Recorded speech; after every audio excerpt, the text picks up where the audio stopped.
Welcome to Suburban Warrior, the podcast that will impact, inspire, and empower you to transform your mindset and become the badass warrior that you are. I'm your host and fellow warrior, Chrissy Pfeiffer, former clinician and corporate marketing exec turned multi-passionate entrepreneur, performance and life coach, and mom to 4 not-so-little warriors. Each week, I will bring you honest conversations with inspiring guests to share their stories of resilience, optimism, success, and simple yet effective strategies so that you transform your thoughts and change your behavior to get the results you want in your life. You will be empowered to take action, warrior up, and believe in you. Let's do this.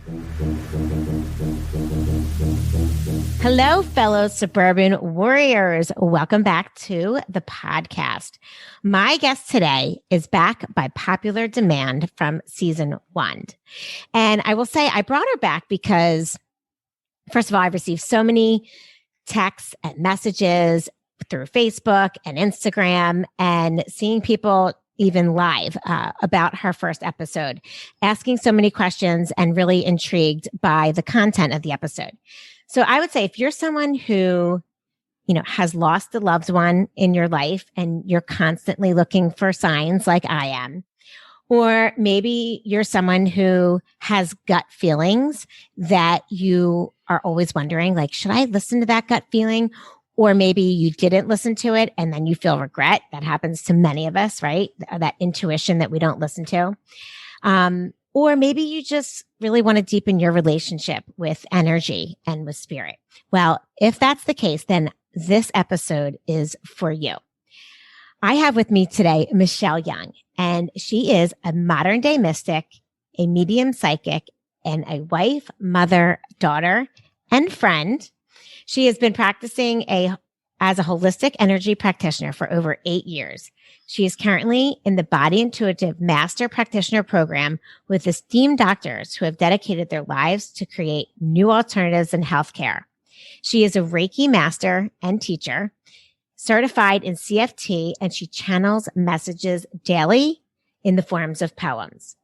Her practice is not a conventional energy session. She uses all of her gifts, her connection to mystic, her channeling, her education, and her sensitivity to energy to educate and coach her clients, encouraging them to chillax into the life of their dreams. Welcome to the show, Michelle. Hi, Chrissy. Thanks so much for having me. Absolutely. Like I said, you are back by popular demand. So I'm really excited to get into the content of this episode because I really think that, I know I love working with you, speaking with you, talking with you, because every single time I have a conversation with you, I learn so much. And I do feel that a deeper connection with spirit almost every single time I leave a conversation with you. So my goal is that I hope that the listeners of this podcast today will feel the same simply by listening to the podcast. Wow, Chrissy, that's such a compliment. Thank you. Yeah, absolutely. So glad that that's your experience. It is. And that's why I'm thrilled to have you back. So, basically in season 1, and if you guys haven't listened to Michelle's episode in the first season of Suburban Warrior, I would highly encourage you to do that because it was really interesting and amazing. And it really set the foundation for Michelle explaining how she came about to learning her gifts and how she channels messages from heaven and communicates with spirit and, how she's evolving all of her gifts to really coach and heal clients on a daily basis. So, what we're going to do is we're going to sort of pick up from that foundation of her telling her story of how she began and kind of get a little bit more into her gifts, how she shares them, and how it is that each and every one of us can tap into our gifts that we have. That, Michelle, the one thing, and maybe Michelle, what I think, let's start out by you sort of explaining, as you did to me, how you believe that, we are all mediums in a way. And while you have, heightened gifts, you believe that we all can channel messages. Is that correct? It is correct. Everybody's a medium. Everybody experiences emotions, right? We can't deny that, right? That's Yes. communication. Communication comes through our emotions. We're all sensitive. I used the analogy before, but how many of us have walked into a room where people were fighting and they might not actively be bickering or bantering at the moment you walk in, but you could cut the tension with a knife, right? I think we could all relate to an experience similar to that. Or on the opposite side, laughter is contagious. That's energy. Our emotions are energy. So we're all energy sensitive. It's just who we are. So we're all spiritual beings in a body, regardless of what your religious belief system or non-belief system is. We are spirits in a body. And it's a piece of ourselves or an aspect of ourselves that not everybody embraces. And the more you develop your relationship and embrace this component of yourself, the more it's going to be prevalent in your life, the more it's going to contribute to your day-to-day experiences. So everybody might have different levels of energy sensitivity, but I believe that anybody can learn it. And part of it is education. If you don't understand how the communication works, and communication is a two-way street, then we're not paying attention to what we're putting out there or what's coming as information to us. That's great. And you use the word communication. And so, I think typically we think of communication as exactly what we're doing now. We're talking, sometimes there's obviously nonverbal and verbal communication, body language and talking. But I think you're using communication in an even deeper way, right? It's because I know we've talked about it. Maybe it's asking the right questions or using the right words when we communicate with spirit, right? Communication is how we exist in our environment, and everything around us is communicating to us all the time. Every flower that blooms, every blade of grass, every piece of information coming into us, every interaction. Like, for example, in the first podcast, we talked about that loaf of bread falling on my head. Right. That's communication, right. Literally like hitting you on the head. Yeah. But not everything is as obvious as that. So spirit's communicating with us 100% of the time. Our entire environment is communicating with us 100% of the time. And it's all based on our relationship to it and how we're showing up in our environment, because we're communicating all the time. Every thought that we have, words are extremely important. And I want to talk about that, but words are our language. So that is what labels all of our thought forms. But every thought we have is energy, and that's sending communication out to the universe. Yeah, that's incredible. And that's a really deep and interesting concept that I don't think everyone really understands. And it's hard to think about the fact that everything around us is communicating with us all the time. But you're right, it is. When you take a walk through nature, I mean, that is the most, that's one example where it's so prevalent, where the leaves blowing in the wind or the blades of grass, just, you don't really think about it unless you think about it. And that's why I think it's almost, it's about getting to a conscious level where you are looking at all of the different ways that energy or spirit is communicating with us all around. Maybe I could break it down a little bit and make it a little bit more digestible, because when we're talking about a blade of grass or a flower blooming, that's after having years of opportunity to develop my relationship. I notice things like that. People I know who I work with who are very heightened intuitive healers are working at that level. So early on, the obvious things like a loaf of bread falling on your head or other things that are just more easier to identify and relate to is what's going to help you along in your journey. And it's a journey, and it's a lifestyle approach, and it's a commitment, because, we all could relate to, we can't just eat healthy for one day and drop 10 pounds, right? Or we can't just go work out in one class and come out with the fit toned body that we desire. So it's a similar approach. It's a lifestyle approach. So we're not going to become a medium overnight. That's really has their sensitivities sharpened. It's a process, and it's a decision or a commitment that you decide to make and invest in yourself. But it's investing in the gift, and it's probably the best investment you can ever make in your life. Yeah, absolutely.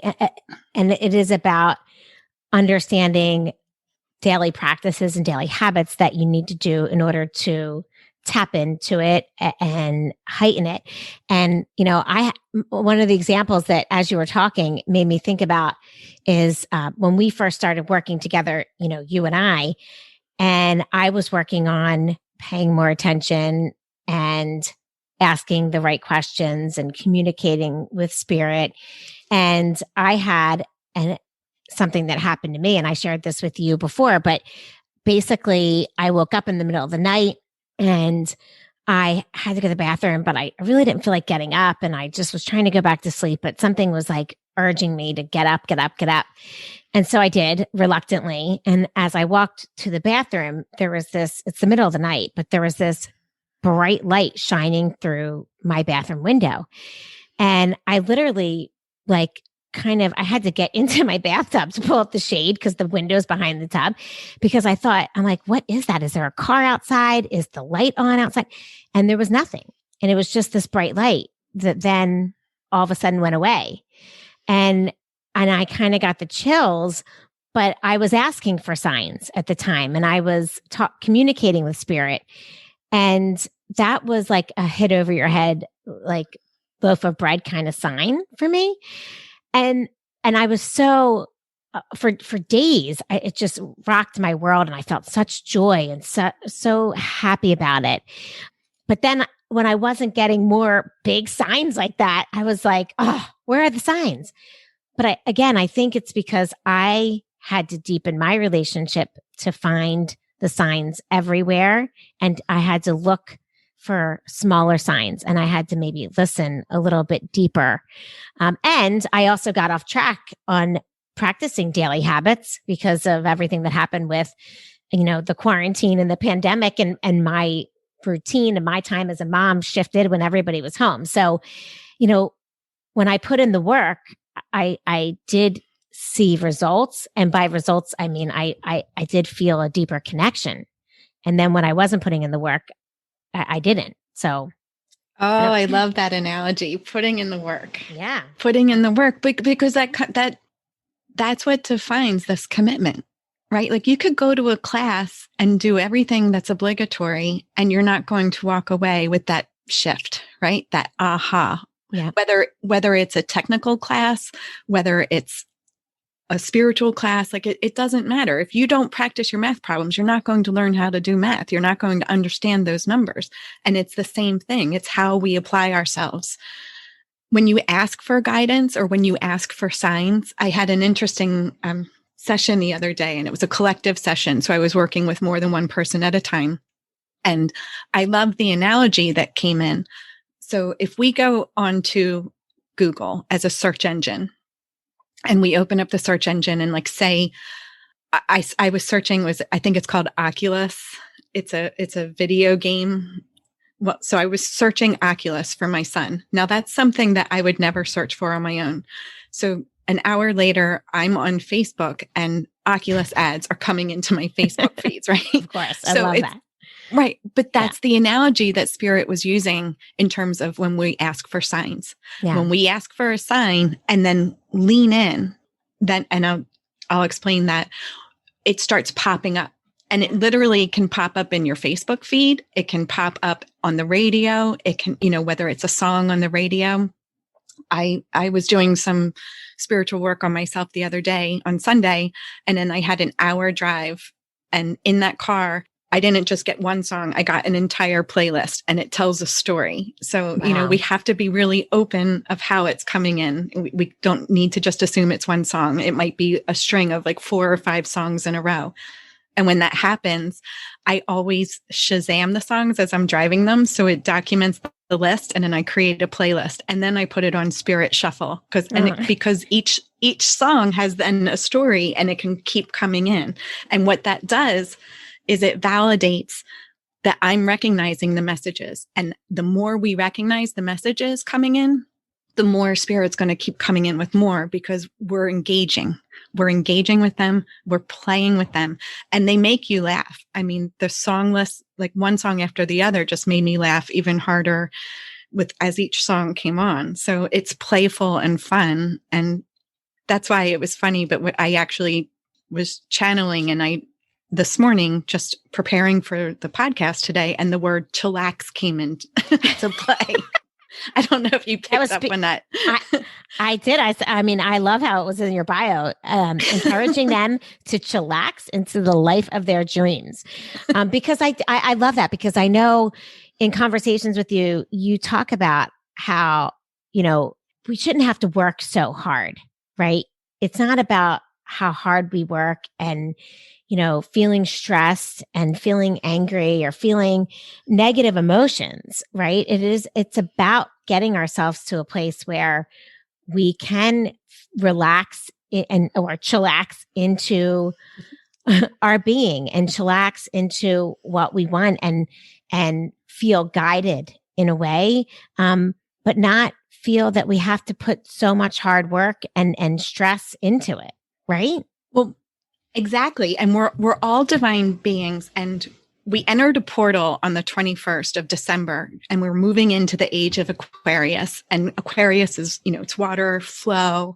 But the word that's coming to me, my word for the year, and I want to share it with everybody, is creativity. And I bring that up because everything that we have, everything that we desire, it's already within us. And all we have to do is allow it. So if, like, to your point, if you think you just have to keep climbing up the mountain and then it's hard, it's going to be hard because we're bringing that in. But if we chillax into it and we let spirit help us, we're going to see avenues and paths that we might not have considered before.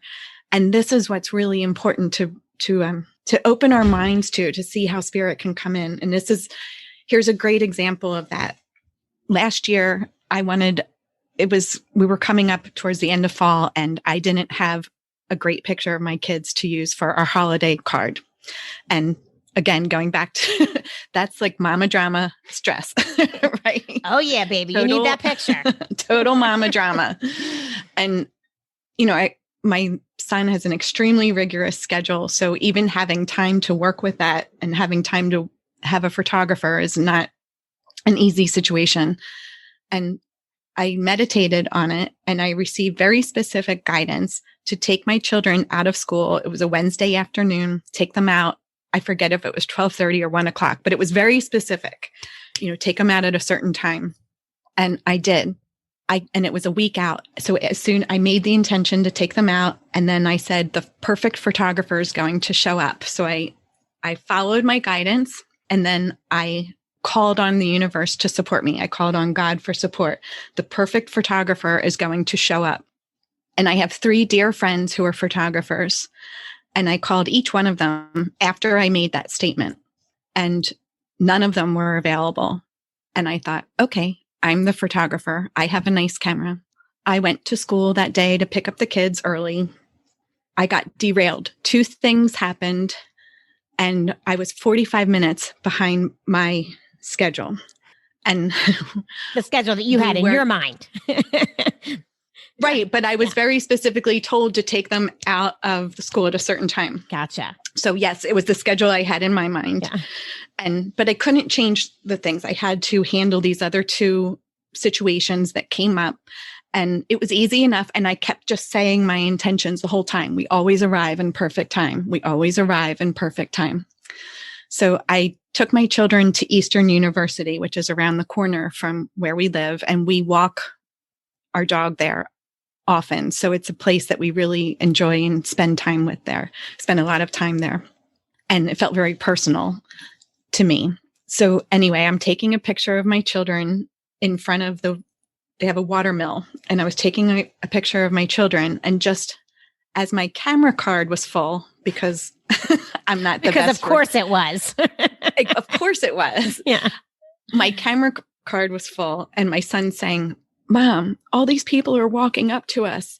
And I turned around, and there was like more than 15 people walking towards us, and they all had cameras in their hands. And it was the photography class from Cabrini University, which is the university across the street, coming in.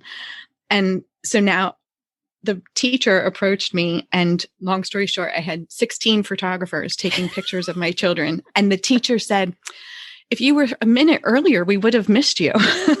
Oh my gosh. I talk about divine intervention. That is just such an awesome story. So the point of that story is that when we step back and we follow our inspiration and our guidance, which was, my inspiration was I had to take the children out of school that day at that time. We don't know the how, and that's not our job to know the how, but the how is the creativity that's able to come in and support us. And the more we develop our relationship with this, the more we see it. If we can work with that with photographers, what else can we work with it? There's no limits. So you can apply it to the bigger pieces that we put into our lives, our bigger priorities. Yeah. Oh my gosh. I love that. I love that. But I'm thinking that some listeners will be hearing that story and think it's just as amazing as I do, but then think to themselves, well, I'm not a medium. So how do I follow my guidance? Right? Like everybody can meditate, or start learning how to meditate and meditate on it. And they can ask. But what, you're super, I don't want to say intuitive because that's not the right word, enlightened. You're at a point where you've been practicing for so long. So you listen to the guidance. For people who aren't as enlightened or as far on the journey as you are, what would be your advice to say, how do you know to listen to the specific guidance? And I'm asking because obviously I'm much further down on the staircase than you are, right? As far as, the spiritual, guidance and practice and enlightenment. But I know that for me, as I've gotten older and as I've been doing the work, I am more likely to listen to the voice the first time. You know what I mean? Like I'm better at picking up the guidance, if you will, than I used to be. And so even if the guidance is something silly, like if something pops in my head to like, you should call that person, before I would just, oh yeah, I'll call them tomorrow, or it would come in and out. I'm trying to get better at listening to that and actually taking action on it, like actually picking up the phone and calling that person. And I'm finding that when I do that, then I see why that came into my head or why that guidance was provided for me. So, I guess I'm asking, is there something that we can do to help listen to that guidance a little bit more? Well, I think you just nailed it. I mean, what you just said, if I say you're just taking a walk down the street and that person pops into your head, reach out to that person. Or it's always a game and it's a dance, but spirit will always poke you to try to get your attention. I used the example the other day with all right, it's January. We're all, a very common New Year resolution is, cutting out all the sweets and sugars and alcohol and things like that. Yeah, so not for me. Just kidding. Well, let's just hypothetically say, I know. Yeah. You're consciously avoiding ice cream and you're sitting down watching TV and you get inspiration, or your intuition just says, I want to go to the local ice cream shop and buy an ice cream cone. And you immediately start resisting that because no, I don't want to eat an ice cream cone, like a moment on the lips, forever on your hips. We don't want an ice cream cone. Go get the ice cream cone. Maybe you don't even have to eat it. Maybe it's, who are you going to bump into when you're at that store? Or what sign did you see when you passed in your car on the way there? Or I don't know. There could be probably 100 ways that journey of you going to that ice cream store is important. And I can't interpret that for you, but right. You'll know, like you just said, after I make that phone call, I know why I needed to do it. Yeah. So that's really an important thing to focus on and start developing your relationship. And that's just something you can do day to day. And if you feel like I don't get messages, your emotions, pay attention to your emotions. If you're scrolling through Facebook and you get triggered, get curious about it. When we use words as, when we start wondering and using words, we can ask ourselves questions around that. Like, why am I getting triggered by this post on Facebook? What is it about me? Is it something that's bothering me today? Is it something that I've been carrying with me from when I was younger? We can take that into a meditation. We talked in the first episode about taking questions into a meditation. How are we going to get clarity if we're not bringing something specific? So if you're getting triggered by something, or if something elates you, that's another thing. Bring that in, because the more joy we bring into our day to day, the more we're creating from that place of joy. It doesn't mean we always have to chase joy. We can find the beauty in the sadness, and we can find the beauty in the not so comfortable experiences. And then as we learn to process them, we can get through them. And that's how we expand and grow, is as we process and grow through the things that aren't always rainbows and butterflies. Yeah. Yeah. So, I think that what you're saying, or what I'm hearing, is the key is to really be open to the thoughts that come into your mind, the gut feelings that you have. Be open to them, even if you're constantly trying to resist it. If it's something that keeps coming back up, it might be for a reason. So it might be worth exploring, right? Right. And exploring with questions and words. Words are, I mentioned earlier, words are what is our language that articulates the thought forms, and thought forms are energy. And as we create different questions, you'll find questions are portals. When we ask the right question going into a meditation, it literally can transport us from one level of expansion to the next, because all of a sudden, all of this new information is coming in. That's incredible to think, but it is just about knowing the right questions to ask. So, and I think we talked about this a little bit before, but can you just give us a couple examples of some general questions? Like, if you're just beginning to meditate, what would be a couple questions that you could ask going into a meditation? All right. Let me read this quote, and it's coming back to answer your question. Yeah, great. Dr. Candace Burt, she's a neuroscientist, and she specializes in mind-body medicine. And here's a quote from Dr. Candace Burt. And it says, "As our feelings change, this mixture of peptides, like an emotional chemical cocktail, travels through our body and our brain. They literally are changing the chemistry of every cell in our body. And this can determine our emotional state. Like what operating system are we working from? And for example, there's operating systems that are more stressful on our bodies, like operating from grief or anger, as opposed to operating from like a tend and befriend or a caring operating system. So healing occurs when we are in a parasympathetic state. So you said, well, how do I explore this if I'm not a medium? And I said emotions. So we could ask questions of our emotions. If you're really angry about something, what is the frequency of that anger? Is it rage or is it just disappointment? Where are you on that scale in terms of frequency? And you could ask questions around that. Why is this angering me so much? What is it? Is this something that needs to be resolved from when I was younger? Is this a pattern in my life? Is this something that is a belief system? Is it a vow? Vows are things that a lot of times that comes in karmically or ancestrally, where I know that's a little bit deeper and we haven't gotten there in the conversation, but there's more to energy than just what we're experiencing today, because energy moves backwards and forwards just like light does, and we can collapse timelines with energy work. But so you're saying about the generations that have come before, we could still be holding on to some of that energy and emotion. Yes. I'll give you an example of that. I was working on a client the other day, and much of our political climate right now can seem, it's contentious.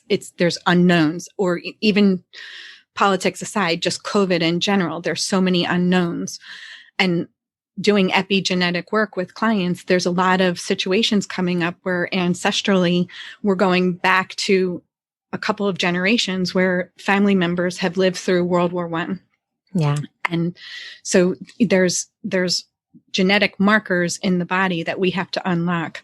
And that's something that somebody couldn't get to on their own. But what I'm saying is that by asking questions, you might understand if it's something that you need a little help with, or if it's something like, oh, you were upset because you lost your lollipop when you were 5. Yeah. And I know that sounds trivial, but to a 5-year-old, that's not trivial. So little things like that could impact you. And it could be something, really significant, it's all PTSD, but, it could be losing a lollipop, or it could be literally being in war, an active war zone, and having to have more healing around more significant issues. Yeah. And I think that brings up a good point. To your point, the lollipop is something that is not trivial to a 5-year-old. But yet they carry it with them. Right. And so as adults, there's a lot of things that happen in our lives that really are trivial. Like when you really dive down into some of the things that anger us or that we carry around as a negative emotion, most of the time, in the whole scheme of life, it's pretty trivial. It doesn't really have a huge impact in our lives. But I guess, I don't know if it's ego or just emotions of who we are. We tend to hold on to it, or we have anger, or we're frustrated about something that if we were to just be able to let go of it, we would probably feel a lot better. So again, I think just tapping into those emotions and understanding them a little bit better and asking for support around them would probably help us all live a little bit of a less stressful life. In the past few years, I've learned how to work with emotions differently. And this is a workshop that I teach. Every emotion has medicine with it. So, anger is one of the most sacred emotions. Everybody thinks anger is like taboo and anger management classes. It's not something we're proud of. But if you actually work through that anger and you're not burying it, that's what depression is when it's emotion that hasn't been processed fully and it's stuck and it starts becoming sludgy. It impacts our immune systems. It impacts our endocrine systems. It impacts all of the systems in our bodies. But as we're able to release and process that, it all is able to flow. And you mentioned ego, and there's always a dance. But when you do this work and you have your relationship with spirit developed, they're always showing us information. Everything that happens is happening to support us. So for example, we use that Facebook analogy. And if you get triggered by a post on Facebook, that post isn't there to set you back. It's what is in this for me? Because this is here supporting me. When that loaf of bread fell on my head, it wasn't trying to hurt me. It was there to support me. So everything that happens that what I thought was a derailment when I was on my way to go to Eastern to take the pictures of my children, and I was irritated. I had to remind myself that this isn't a derailment. Another time, and this is, less of a shorter story, but I was driving the kids to school and I was running a little late, and I had that stress in the morning, like, oh, I just don't want to hit any traffic lights. I just want to don't get in my way. Very aware of that feeling that you're talking about. So I had that feeling and I got stuck behind a trash truck, and I started telling myself, I reminded myself, this is happening for a reason. This is happening for a reason. Well, I would have been doing 50 miles an hour in a 25 mile an hour zone. And as soon as I passed the trash truck, there was a police speed trap there. Yeah. So it saved me from getting a car ticket. So it's, all of these little things that happen, but we have to remind ourselves and we have to know that. So when the trash trucks and the speed traps, validate and develop your levels of trust. When the photographer's showing up, develop your level of trust. We're able to go to the deeper issues, those emotional issues that are packed down more, follow our external signs and trust, because we're going into the unknown, or we're working with the void. And that's where it becomes a little bit intimidating. And if you don't have that foundation of trust, that's where we're not able to take it to our bigger priorities in our lives. If we don't know how to trust with the photographers, how do we take that to buying a house or helping our children get into college, the right college, the perfect college? Yeah.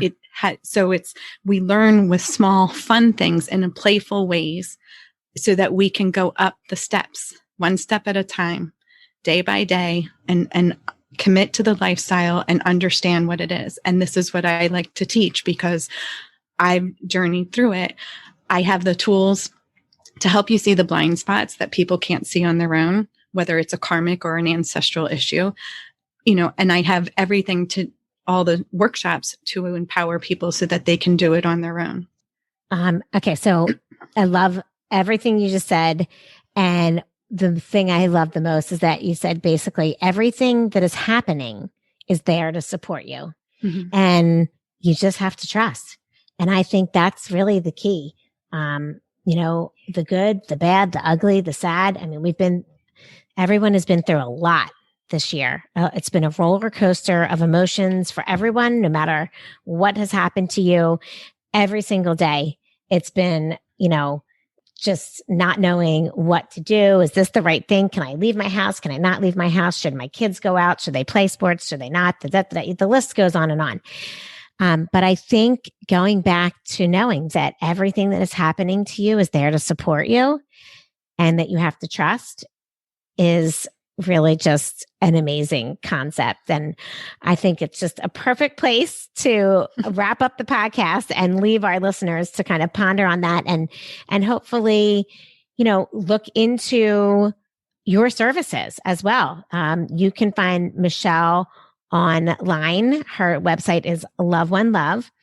She's on Facebook at Michelle Young.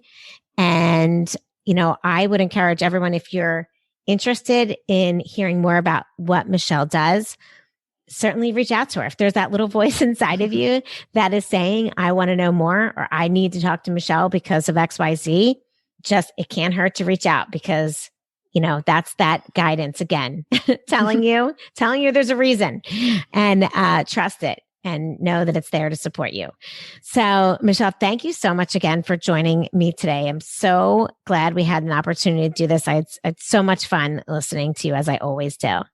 Oh, Chrissy, thank you so much for having me. Absolutely. All right, guys, until next time, have a great week, and we'll see you again next time.